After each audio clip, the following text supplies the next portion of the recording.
Start out with the face frame down and apply a bead of glue into the dovetail groove. Slide the left and right cabinet walls into the vertical grooves. Don't forget to wipe any excess glue. Now slide the top and the bottom of the cabinet into place using the groove on the side of the cabinets. Flip the cabinet upright and slide the back wall into place using the grooves on the cabinet walls.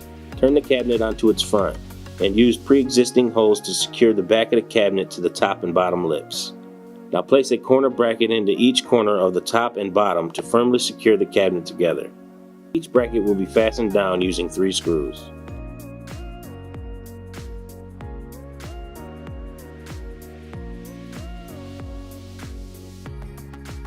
Flip cabinet upright and place shelf clips into the holes on the inside of the cabinet, lip side down. Then place the shelves on the clips and press lightly down until the shelves click into place.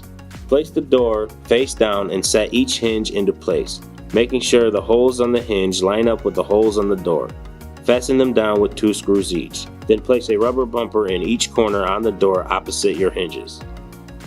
Now place your door with attached hinges to the inside lip of the face frame and attach them to the cabinet using pre-existing dimples on the face frame.